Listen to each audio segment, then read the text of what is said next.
ஞானானந்தமயம் தேவம் நிர்மலஸ்படிகாகிருதிம் ஆதாரம் சர்வ வித்யானாம் ஹயக்ரீவம் உபாஸ்மகே. புது வசந்தம் டிவி நேயர்களுக்கு அஸ்ட்ரோ கேஎஸ்ஐயங்கரின் பணிவான நமஸ்காரங்கள். வக்ர குரு பெயர்ச்சி. வக்ர குரு பெயர்ச்சி என்றால் என்ன அப்படின்னு பார்க்கும்பொழுது, வக்ரம் அப்படின்னு சொல்லும்பொழுது சூரியனிலிருந்து குரு 5 ராசிகள் தள்ளி இருக்கக்கூடிய காலகட்டத்தில் வக்கரமாகக்கூடிய வாய்ப்பு உண்டு. இதில் என்ன அப்படின்னா, பொதுவாகவே எல்லா கிரகங்களும் வக்கரமாகும், ராகு கேது சூரியன் சந்திரனை தவிர. மிச்சம் இருக்கக்கூடிய கிரகம்னு சொல்லக்கூடியது பார்த்தேலையானால் மிச்சம் 5 கிரகங்கள் சூரியன் சனி புதன் சுக்கிரன் செவ்வாய், இந்த 5 கிரகங்களும் வக்கரமடையும். ஆனால் புதனும் சுக்கிரனும் வக்கரமடையக்கூடிய காலகட்டம் பார்த்தேலையானால் ஒரு 2 ராசி தாண்டும் பொழுதே அதாவது புதன் சுக்கிரன் இதெல்லாம் 2 ராசி சூரியனை விட்டு தாண்டும் பொழுதே வக்கரகதி அடைஞ்சிரும். ஆனால் குரு சனி இந்த 2 கிரகங்களும் ராஜ கிரகங்கள், மிகவும் மெதுவாக செல்லக்கூடிய கிரகங்கள்னு சொல்லக்கூடியது. சூரியனை விட்டு 5 அதாவது சூரியன் 5 ராசிகள் தாண்டி இருக்கக்கூடிய காலகட்டத்தில் வக்கரகதி அடையும். அதற்கு பிறகு 9வது ராசியில் வக்கர நிவர்த்தி அடையும். பொதுவாகவே அப்படி பார்க்கும்பொழுது பார்த்தோம்னா, இந்த வருஷம் புரட்டாசி மாதம், குரோதி வருஷம் புரட்டாசி மாதம் 29ஆம் தேதி செவ்வாய்க்கிழமை அன்னைக்கு, அதாவது 15/10/2024 அன்னைக்கு வக்கரகதி குரு பகவான் அடைகிறார். சூரியனுடைய ஒளியை விட்டு ரொம்பவும் தூரம் போகிற மாதிரி இருக்கும். அது தவிர பார்த்தீங்களேனால் உங்களுடைய பொதுவாகவே குரு பகவான் வக்கர நிவர்த்தி பெறுறது அப்படின்னு பார்க்கும்பொழுது தை மாதம் 29ஆம் தேதி, அதாவது 11/2/2025 அந்த காலகட்டத்தில் வக்கர நிவர்த்தி அடைகிறார். சரி, குரு பகவானை பொறுத்தவரையிலும் அப்படின்னு பார்த்தாலேயானால் ஒரு ராசியை விட்டு அடுத்த ராசி போகிறதுக்கு கிட்டத்தட்ட 12லிருந்து 13 மாதம், கிட்டத்தட்ட 30-35 நாட்கள் ஒரு நட்சத்திர பாதத்தை அவர் கடப்பார். ஒரு நட்சத்திர பாதத்தை கடக்கணும்னா ஒரு கிட்டத்தட்ட பார்த்தோம்னா ஒரு 35லேருந்து 40 நாள் ஆகும். இவர் ஒரு ராசியிலிருந்து அடுத்த ராசிக்கு போகிறார் அப்படின்னு சொல்லும்பொழுது மினிமம் 12 மாதங்கள் இல்லைன்னா ஒரு வருஷத்துலேருந்து 13 மாதம் வரலும் ஆகும். இப்போ வக்கரகதியில் பார்த்தீங்கன்னா 120 நாள் வக்கரகதியில் இருக்கார். எப்போன்னா, அதாவது 15/10/2024 11/2/2025 வரை இருக்கக்கூடிய காலகட்டத்தில் வக்கரகதி அடைகிறார். இந்த வக்கரகதியில் பார்த்தீங்கன்னா மிருகசீரிஷம் 2ஆம் பாதத்திலிருந்து ரோகிணி 3ஆம் பாதம் வரலும் வரார். அதற்கப்புறம் வக்கர நிவர்த்தி ஆகிடுறது. சரி, இப்போ வக்கரம் ஆகும் பொழுது என்னென்ன பலன்களை கொடுப்பார் அப்படின்றத பார்க்கலாம். வக்கரம் ஆறுது அப்படின்னா என்ன அப்படின்னு பார்க்கும்பொழுது, பின்னோக்கி செல்லக்கூடியதாக தெரியுமே தவிர பின்னோக்கி எந்த கிரகமும் செல்லாது. ராகு கேதுவை தவிர எந்த கிரகங்களும் பின்னோக்கி செல்லாது. அதாவது சூரியனுக்கும் குருவுக்கும் உண்டான இடைவெளி அதிகமாக இருக்கக்கூடிய காலகட்டம். அதனால் பின்னோக்கி செல்வதைப் போல தெரியும். அதாவது 2 ட்ரெயின் பேரலாக போகும்போது ஒரு ட்ரெயினை விட நம்ம போயிட்டுருக்கிற ட்ரெயின் பின்னாடி போகிற மாதிரி இருக்கும். ரெண்டுமே ஈக்குவல் டிஸ்டன்ஸில் ஈக்குவல் ஸ்பீடில் அதனுடைய ஆர்பிட்லேயே போயின்னு இருக்கும். இப்போ பார்த்தீங்கன்னா குரு பகவான் வக்கரகதி அடையும் போது என்ன ஆகும் அப்படின்னா, அவருக்கு உண்டான அந்த ஒரு தீட்சிண்யம் கொஞ்சம் கம்மியாகக்கூடிய வாய்ப்புகள் நிச்சயமாக உண்டு.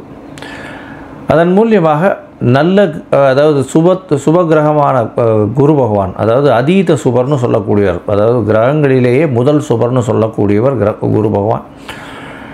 எந்த இடத்தில் இருந்தாலும் அவர் கெடுதலை செய்ய மாட்டார்.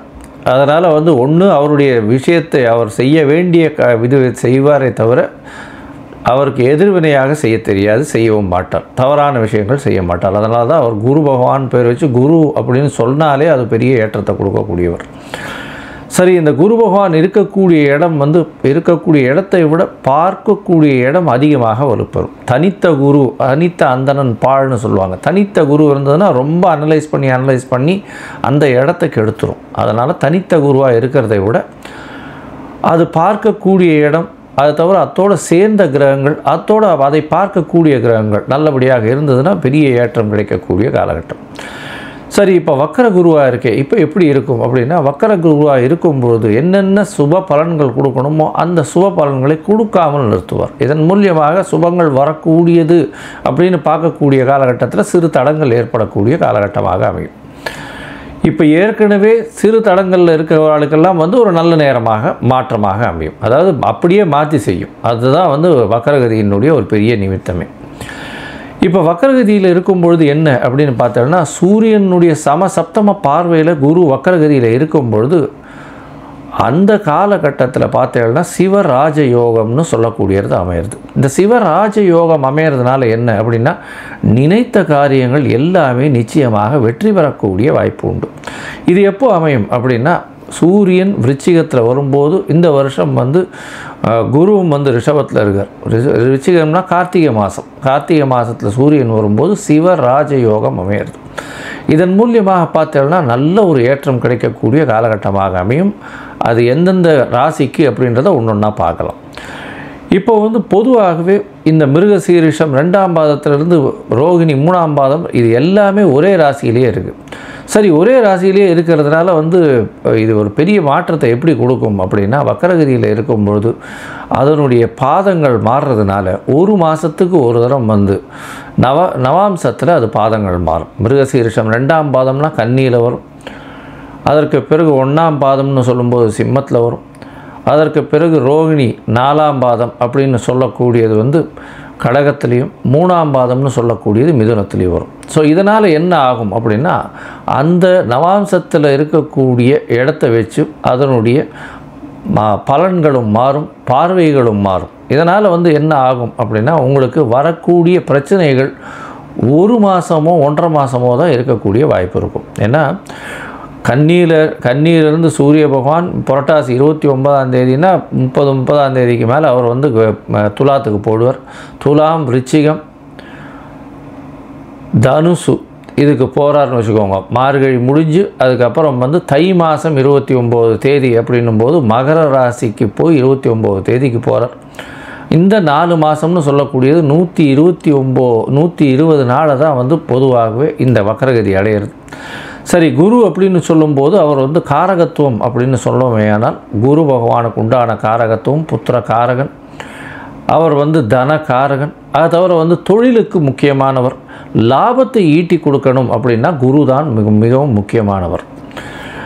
தொழிலில் மாற்றங்கள் வரணும் அப்படின்னா குரு மிகவும் முக்கியமானவர். அதனால் வந்து குரு வக்கரகதி அடையும் போது இந்த 4 ஏரியாவும் பாதிக்கப்படும். அதாவது புத்திர காரகத்துவமும், திருமணத்திற்கு பாக்கியத்தையும், அதை தவிர தன காரகத்துவமும், அதை தவிர பார்த்தீங்களேனால் அவருடைய தொழில் ஸ்தானத்தையும், அதை தவிர காரகம்னு சொல்லக்கூடியது லாபஸ்தானத்தையும் காரகத்தையும் சொல்கிறது.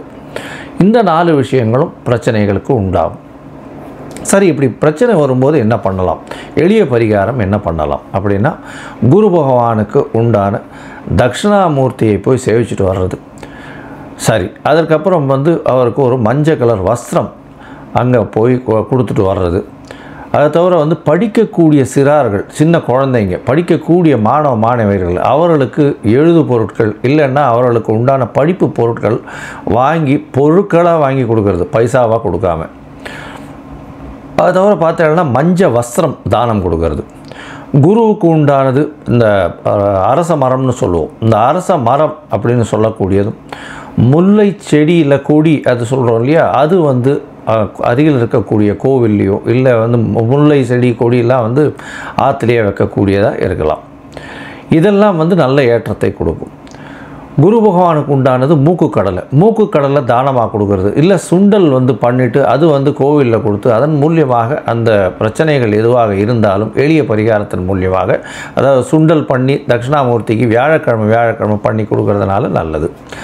இல்லையா, வியாழக்கிழமை அன்னைக்கு அதிகாலை எழுந்து, அதாவது 6லிருந்து 7, அதாவது 6 மணிக்கு சூரியனுடைய உதயம்னு சொன்னோமே. ஆனால் வியாழக்கிழமை அன்னைக்கு குரு ஹோரையாக இருக்கும், முதல் 1 மணி நேரம். அந்த ஹோரையில் நெய்யில் வந்து விளக்கு குரு பகவானுக்கு போடுறதன் மூலியமாக, தட்சிணாமூர்த்திக்கு போடுறதன் மூலியமாக உங்களுக்கு எந்த பிரச்சனைகளும் இல்லாமல் இருக்கும். இல்லைன்னா நீங்கள் படித்த ஆசிரியரை போய் வணங்கிட்டு வர்றது, அருகில் இருக்கக்கூடிய மடாதிபதிகள் இவர்களை போய் வணங்கிட்டு வர்றது, இதன் மூலியமாக உங்களுக்கு எந்த ஒரு பிரச்சனை வந்தாலும், அதாவது குரு வக்கரத்தின் மூலியமாக அது வக்கரம் பிரச்சனைகள் இல்லாமல் செல்லக்கூடும். அதுவும் பண்ண முடியல அப்படின்னா மிகவும் எளிய பரிகாரம் அப்படின்னு சொல்லக்கூடியது வந்து பார்த்தேனால் காயத்ரி மந்திரம். இந்த காயத்ரி மந்திரம் அப்படின்னு சொல்லும் பொழுது குரு பகவானுக்கு உண்டான காயத்ரி மந்திரத்தை ஒரு நாளைக்கு 3 தடவையாவது ஜபிக்கிறதன் மூலியமாக இந்த காயத்ரி மந்திரம் ஒரு நல்ல ஏற்றத்தை கொடுத்து உங்களுக்கு மாற்றத்தை நிச்சயமாக கொடுக்கும்.